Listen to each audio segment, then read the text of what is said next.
My hubby, I want to divorce. अध्याय 1। खलनायक number 1 के रूप में जागना। नहीं नहीं नहीं नहीं नहीं नहीं। लिली बिस्तर पर करवटें बदल रही थी। उसके बाल चिड़िया के घोंसले की तरह बिखरे हुए थे और उसके चेहरे पर लगा भारी मेकअप काफी हद तक मिट चुका था। लिली अचानक बिस्तर पर गिर पड़ी और हताशा से छत को घूरने लगी। इतनी सारी परेशानियों के बाद लिली को आखिरकार एक बात समझ में आई। वो उस उपन्यास में पहुंच गई थी जिसे उसने एक दिन पहले ही पूरा पढ़ डाला था। पति अपनी प्यारी पत्नी को लाड़ प्यार करना जानता है।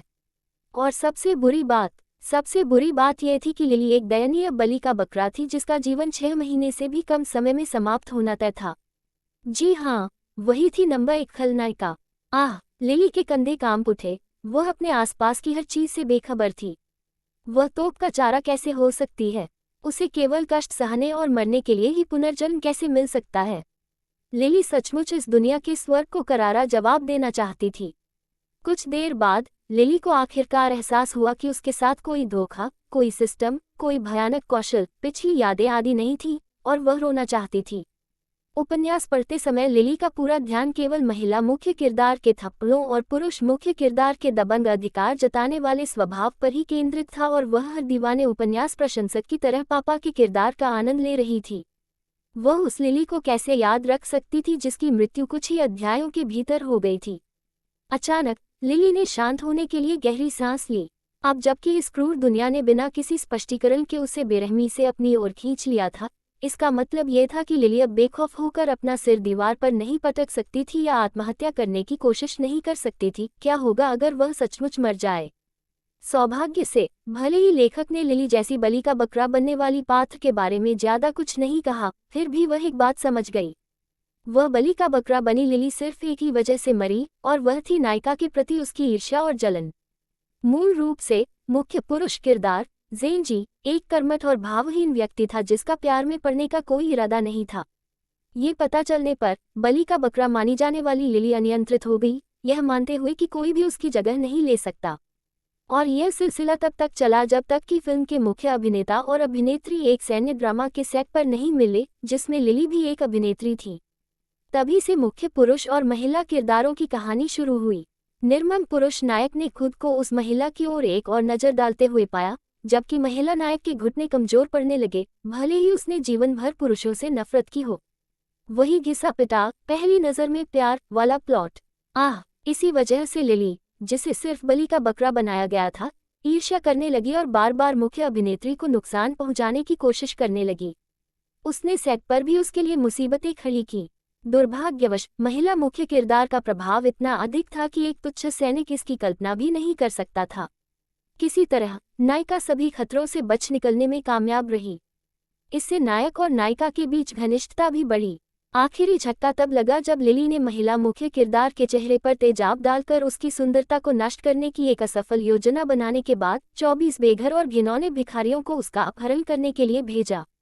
मुख्य नायक इतना क्रोधित हो गया था कि उसने लिली को तलाक दे दिया और आदेश दिया कि उसके साथ वही लोग व्यवहार करें और उनके सभी कृत्यों को दुनिया के देखने के लिए अपलोड कर दिया जाए।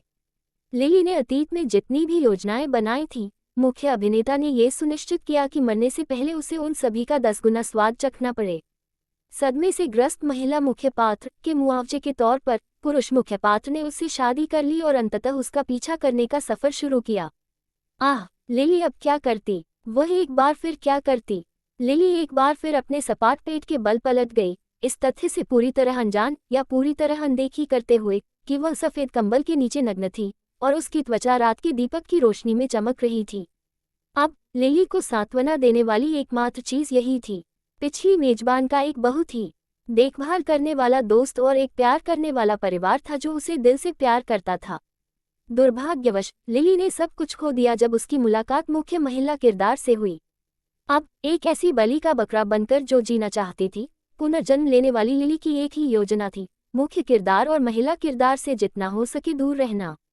वह किसी भी तरह की परेशानी बर्दाश्त नहीं कर सकती थी, और अगर कभी कोई संबंध रहा हो तो टकराना। अचानक दरवाजा जोर से खुल गया और एक लंबा डरावना व्यक्ति, जिसका चेहरा काला और ठंडा था और आंखें भेदक थीं, कमरे में दाखिल हुआ। लिली की आंखें चौड़ी हो गईं और उसका चेहरा जम गया। किसी ने नहीं, किसी ने भी उसे नहीं बताया था कि उसका पुनर्जन्म मुख्य नायक और बलि का बकरा की शादी के दिन हुआ है। इंतजार। लिली शादी के कमरे में जाग गई थी। आह! लिली ने घबराकर अपने कांपते होठों को थोड़ा सा खोला, उसका शरीर थरथरा रहा था। एक शब्द में, वह मर चुकी थी। वो डरावनी आंखों वाला व्यक्ति सिर्फ गुस्से में था, है ना? लिली रात को बाहर नहीं गई थी, इसलिए इस बात की कोई संभावना नहीं थी कि मुख्य अभिनेता ने कामोत्तेजक दवा ली हो। यह अच्छी बात थी। लिली ने अपनी मुठ्ठियां भींच ली और गहरी सांस ली। उसने उससे सब कुछ स्पष्ट करने की योजना बनाई।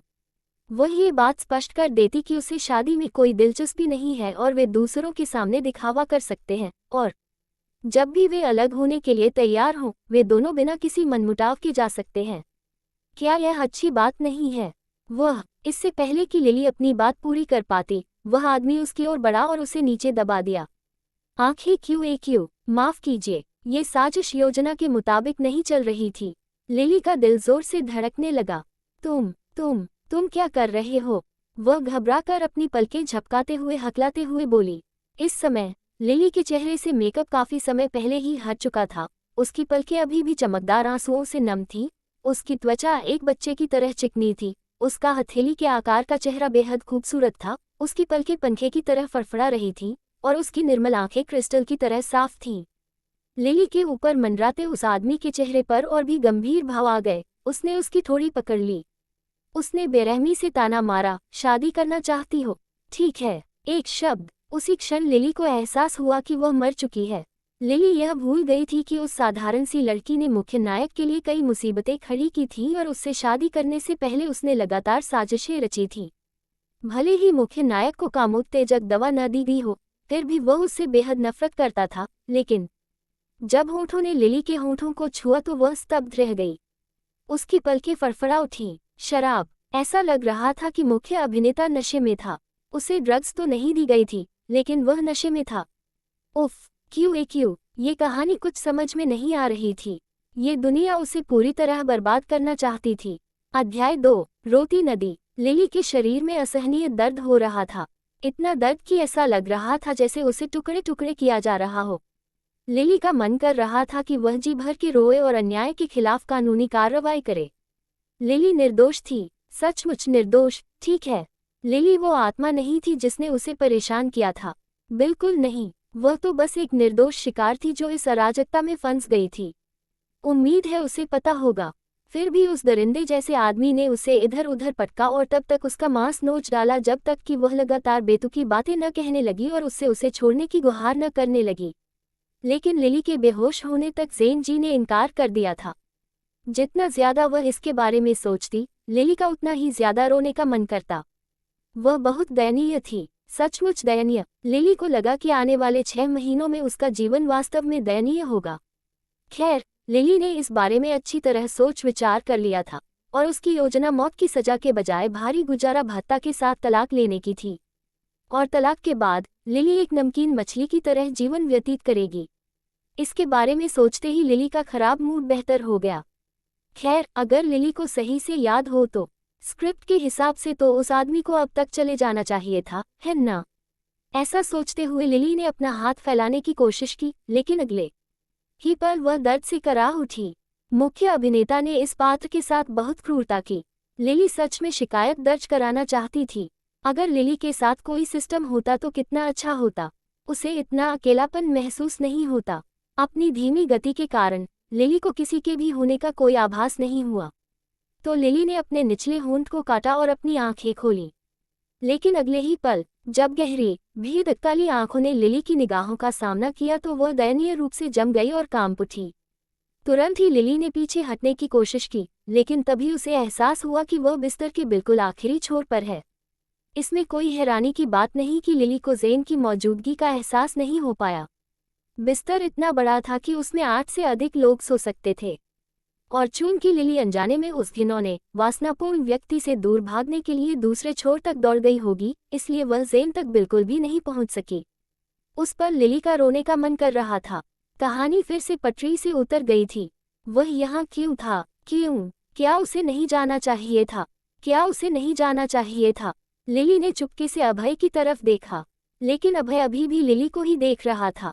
अगर इस बारे में सोचे तो ज़ेन उसे मौत की सजा देने की कोशिश कर रहा होगा, है ना? लिली की आंखों में दृढ़ संकल्प की चमक आ गई। वह इस चीज को कभी मौका नहीं देना चाहती थी। अचानक लिली के मन में एक विचार आया। उसे स्पष्टीकरण देना था। जी हाँ, लिली को स्पष्टीकरण देना ही था।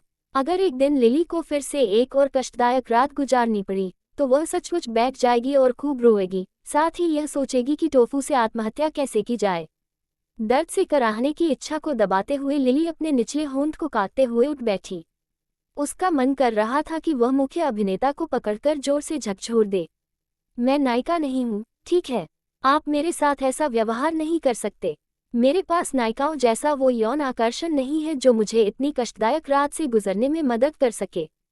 मैं तो बस एक बलि का बकरा हूँ, एक ऐसा बलि का बकरा जिसमें कोई सहन शक्ति नहीं है। आश्चर्यजनक रूप से लिली के मन में चल रहे तमाम अटपटे विचारों के बावजूद उनमें से कोई भी उसके चेहरे पर नहीं दिखाई दिया। लिली ने अपने चेहरे पर शांत मुस्कान बिखेरी और हल्के से झुककर अभिवादन किया। उसका चेहरा गंभीर और व्यावसायिक हो गया, ठीक वैसा ही जैसा वह व्यापारिक साझेदारों से बातचीत करते समय अपनाती थी। श्रीमान अभय राठौड़, मुझे नहीं पता कि कल रात ऐसा क्या हुआ कि आपने अपना आपा खो दिया और मेरे साथ ऐसा व्यवहार किया। लिली रुकी और गला साफ किया। शर्म से उसका चेहरा लाल हो गया। लेकिन मुझे लगा कि शायद आपको जबरदस्ती नशा कराया गया होगा या शराब पिलाई गई होगी, इसलिए मैं इसे जाने देती हूँ। मुझे पता है कि श्रीमान जी को शादी में कोई दिलचस्पी नहीं है, इसलिए मैं आपसे वादा करती हूँ कि मैं अपने तक ही सीमित रहूंगी और शादी को सबसे छुपा कर रखूंगी। मैं आपके मामलों में दखल नहीं दूंगी, नहीं हम एक दूसरे के मामलों में दखल देंगे।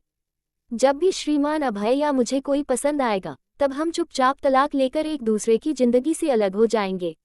आपका क्या ख्याल है? लिली ने कई उपन्यास पढ़े थे, बहुत सारे उपन्यास, और कई फिल्में भी देखी थीं। लिली ने कई लोगों को मासूमियत का दिखावा करते और भोलापन जताते देखा था, लेकिन अंत में उन्हें इधर उधर फेंक दिया जाता था, छोड़ दिया जाता था, या अगर किस्मत अच्छी होती तो महिला मुख्य किरदार, खलनायकों और सहायक किरदारों की अंतहीन साजिशों से गुजरने के बाद वे पुरुष मुख्य किरदार के साथ रह जाते थे, जो उनके जीवनकाल के अंत तक चलती रहती थी। जहाँ तक लिली की बात है, वह अलग थी और उसका बहुत सारी योजनाओं में शामिल होने का कोई इरादा नहीं था, ठीक है? लिली बस इस जीवन में एक मौज मस्ती भरी जिंदगी जीना चाहती थी, खरीदारी करना, पैसे खर्च करना, उपन्यास पढ़ना और सबसे महत्वपूर्ण बात, सुंदर पुरुषों के साथ मौज मस्ती करते हुए पापा के उपन्यास पढ़ना। लिली की निगाहें चिंता से अभय पर टिकी हुई थीं। इस निकम्मे की दयनीय किस्मत को बदलने के लिए लिली को ऐसे उपाय सोचने होंगे जिससे ज़ेन जी उसे भूल जाए और वह 6 महीने में आज्ञाकारी होकर उसे छोड़ दे। अभय के होठों पर एक ठंडी सी तिरस्कार भरी मुस्कान छा गई। शादी कब करनी है और तलाक कब लेना है, ये तय करना पूरी तरह से उसी का अधिकार था। पिछली रात के बाद लिली बहुत डर गई होगी और किसी दूसरे आदमी की तलाश करना चाहती होगी। इस बारे में सोचते हुए, क्या लिली उससे मिलने से पहले किसी और पुरुष से प्यार नहीं करती थी? शादी से पहले लिली बहुत जिद्दी थी और किसी भी कीमत पर उसके जीवन में प्रवेश करना चाहती थी। अब क्या वह पहले से ही थक चुकी थी? अचानक अभय ने लिली का हाथ पकड़ लिया, जिससे उसकी आंखें चौड़ी हो गईं। वह हकलाते हुए बोली, श्रीमान अभय, श्रीमान अभय, अभय, आप क्या कर रहे हैं? अध्याय 3, इसे जबान से मत कहो। लिली बिस्तर पर लेटी हुई थी और छत को ऐसे देख रही थी जैसे कोई नमकीन मछली हो, लेकिन फर्क सिर्फ इतना था कि यह नमकीन मछली सचमुच बहुत दयनीय थी और गंभीरता से जीवन पर विचार कर रही थी। लिली की छाती तेजी से ऊपर नीचे हो रही थी और उसकी आंखों से आंसू बह रहे थे। दरअसल लिली को कभी प्यार हुआ था, एक आदमी से प्यार हुआ था। उसका क्रश इतना अद्भुत था और सूरज की तरह चमकता था, लेकिन इससे पहले कि वह उससे अपने गुनाह कबूल कर पाती, उसने दूसरी महिला से शादी कर ली थी। पता चला कि लिली का क्रश भी इतने समय से उसे पसंद करता था, लेकिन उसके ठंडे स्वभाव ने उसे डरा दिया था और उसे उससे बात करने में असमर्थ बना दिया था। इस सच्चाई के कारण लिली हर रात काम के बाद क्लब जाती थी और इतना ज्यादा पी लेती थी कि उसे दर्द महसूस न करना पड़े। अंत में क्लब से लौटते समय लिली की कार का एक्सीडेंट हो गया, जब वह एक नेत्रहीन बुजुर्ग को बचाने की कोशिश कर रही थी जो गलती से सड़क पर आ गया था। अपनी अंतिम सांस लेते हुए लिली को विश्वास था कि वह अब कभी किसी दूसरे पुरुष के साथ नहीं रहेगी, लेकिन लिली ने ईश्वर से प्रार्थना की थी कि यदि उसका पुनर्जन्म हो तो वह कभी भी ऐसा उबाऊ जीवन न जिए। किसने सोचा था कि लिली अचानक एक ऐसी दुनिया में खींची चली जाएगी और पहली बार एक किताब के किरदार के हाथों पापा बन जाएगी। ये बिल्कुल भी उबाऊ नहीं था। आह, बलि का बकरा बनने वाले के लिए यह आसान नहीं है। लिली ने करवट बदलने की कोशिश की, लेकिन जोर से कराह उठी। आह, इस बलि का बकरा न केवल दिल चकनाचूर हो गया, बल्कि उसका शरीर भी टुकड़े टुकड़े हो गया। तथापि लिली ने दांत पीस लिए। वह दुनिया के फैसले का इंतजार नहीं करेगी, कभी नहीं। अगर लिली ऐसा करती तो कौन जानता कि इससे उसकी जिंदगी कितनी बर्बाद हो जाती। लिली को उस पल से ही बहुत बुरा लगा जब उसे एहसास हुआ कि वह वैवाहिक बिस्तर पर जागी है। आह, लिली कितनी दयनीय थी। लिली की उंगली बिस्तर पर थपथपा रही थी, जबकि वह सोच रही थी कि 7 अंकों की रकम इनाम के तौर पर देकर उस व्यक्ति को कैसे मनाए कि वह उसे आज्ञाकारी रूप से जाने दे। अचानक लिली की आंखें चमक उठीं और उसके दिमाग में एक योजना बनने लगी। उन पात्रों की तरह नखरे दिखाने और साजिशें रचने के बजाय जिनके बारे में उसने पढ़ा था, इसके कई तरीके थे। बिल्कुल सही, अभय का मूड खराब करने के कई तरीके थे, जिससे वो उसे देखना ही न चाहे। जरा सोचो तो सही, उसके दिमाग में कई योजनाएं बनने लगीं। खुशमिजाज की तरह जियो, तब तक वैसा ही व्यवहार करो जब तक वह सच न हो जाए। अभय की उपस्थिति में नशे में होने का नाटक करो। भारी मेकअप और अप्रिय इत्र लगाएं। काम के प्रति अत्यधिक जुनूनी हो जाओ और उसके प्रति उदासीन रहो। घर से दूर छिप जाओ। फिल्म के दृश्यों से दूर न रहें और चुपके से फीमेल लीड और मेल लीड के रोमांस को हवा देने में मदद करें। अंत में तलाक ले लो और एक नमकीन मछली की तरह जिंदगी जियो, जान। ये सोचते ही लिली की आंखें चमक उठी और उसके होंठ मुस्कुरा उठे। बिना सोचे समझे भी वह यह अनुमान लगा सकती थी कि ज़ेन कितना नाराज होगा। वह इतना नाराज होगा कि उसे घर से निकाल देगा और उसके पास घर लौटने के अलावा कोई विकल्प नहीं बचेगा। ये सोचकर लिली की आंखें चमक उठीं। अपने अति सुरक्षात्मक भाई और माता पिता द्वारा लाड़ प्यार किए जाने और खुश किए जाने के दौरान बिस्तर पर लेटे रहने का विचार ही उसे चांद पर पहुंचा देने के लिए काफी था। उसके मन में दृढ़ संकल्प की एक झलक जागी और उसने खुद से वादा किया, 6 महीने में, जी हाँ, 6 महीने में वह इसे पूरा कर लेगी। एक निर्दयी व्यक्ति को कोसने की इच्छा को दबाते हुए लिली खड़ी हुई और कांपते पैरों से धीरे धीरे बाथरूम की ओर चल पड़ी। वो कमीना एक आम सैनिक के साथ इतनी क्रूरता कैसे कर सकता है? कैसे? सांस लिली ने अपनी गर्दन झुकाए और यह याद करने की कोशिश की कि क्या लेखक ने मुख्य पुरुष पात्र और गौण पात्र के बीच किसी पिता के रिश्ते का जिक्र किया था। लेकिन अगले ही पल लिली ने इस विचार को मन से निकाल दिया, ये सोचकर कि इससे कोई फर्क नहीं पड़ता। वह साधारण सी सैनिक मिस्टर राठौड़ के प्यार में पड़ गई थी। भले ही उसे हर रात इस दर्द से गुजरना पड़े, यह उसे स्वर्ग ही पहुंचाएगा। ऐसा सोचते हुए लिली नहाने के लिए शॉवर में चली गई। जब लिली बाथरूम से बाहर निकली तो उसे बहुत राहत महसूस हुई और उसके शरीर और दिल में दौड़ रहा दर्द पहले की तुलना में काफी कम हो गया था। उसके फोन की अचानक बजने वाली घंटी ने कमरे की शांति भंग कर दी। लिली ने अपना काम छोड़ दिया और फोन उठाने के लिए बेडरूम की ओर दौड़ पड़ी। तभी लिली को एहसास हुआ कि उसका एजेंट उसे फोन कर रहा है। उसने फोन उठाया। हे बहन, वह आवाज सुनकर एजेंट ने अपना फोन कान से हटाया और यह जांचा कि कहीं उसने गलत नंबर तो नहीं डायल कर दिया। जब एजेंट राइली ने देखा कि फोन करने वाली वाकई लिली है, तो उसने अपनी भौहें चढ़ा लीं। आज सुबह तो आप बहुत खुश लग रही हैं। क्या शादीशुदा जिंदगी इतनी सुखद होती है? लिली के होंठ ऊपर उठ गए। बकवास, ये मीठा कैसे था? पिछली रात की हरकतों से उसकी कमर में दर्द हो रहा था। ठीक है, लिली ने गंभीरता से बात की, मानो वह किसी बहुत महत्वपूर्ण विषय पर विचार कर रही हो। क्या शादी रद्द करने में बहुत देर हो चुकी है या बहुत जल्दी है? एजेंट राइली ने अपनी पीठ सीधी की और जल्दी से कहा, तुम इसे जबान से मत कहो। लिली ने आह भरी और बिस्तर पर बैठ गई। उसने अपने होंठ कसकर बंद किए और सिर हिलाया। उसने उदास होकर आह भरी, वह मुझे कभी पसंद नहीं करेगा। उसने फुसफुसाते हुए कहा, हो सकता है वह मुझे मार ही डाले। लिली की शिकायत सुनकर एजेंट राइली दंग रह गई। कुछ दिन पहले तक शादी को लेकर इतनी खुश कौन थी? दोनों की शादी को अभी एक दिन भी नहीं हुआ था, है ना? अब तुम उसका दिल नहीं जीत पा रही हो। लिली ने आह भरी और पीठ के बल लेट गई। उसने सिर हिलाया और फुसफुसाते हुए कहा, मुझे एहसास हुआ कि इसमें कोई फायदा नहीं है। लिली की उदास आवाज सुनकर एजेंट राइली तुरंत समझ गई कि शादी को लेकर लिली का उत्साह खत्म हो गया है। क्या तुम्हें फिर से प्यार हो गया है? बताओ, किससे? कहीं ऐसा तो नहीं कि तुम्हें मिलिट्री ड्रामा के हीरो एरिक से प्यार हो गया हो? क्या यही वजह है कि तुम फिल्म में काम करना चाहती हो? लिली की आंखें सिकुड़ गईं और उसने अपनी पीठ सीधी कर ली। अब जब मैं इस बारे में सोचती हूँ तो लगता है कि मिलिट्री ड्रामा ही वह फिल्म थी जिसमें हीरो और हीरोइन मिलते और एक दूसरे के प्यार में पड़ जाते। उस खास उम्मीदवार की चारों ओर छाई निराशाजनक आभा गायब हो गई और उसने तुरंत पूछा, मुझे बताओ, क्या तुम्हें कोई भूमिका मिल गई है? ए फ्लैट क्या होगा? क्या लिली को फिल्म के कास्ट किया जाएगा या नहीं? क्या वह डिवोर्स लेने में कामयाब हो पेगी? जान की लाई सुनते रहिए hubby I want to divorce. If you want next part, write in comment box next part. Follow for more interesting story to listen.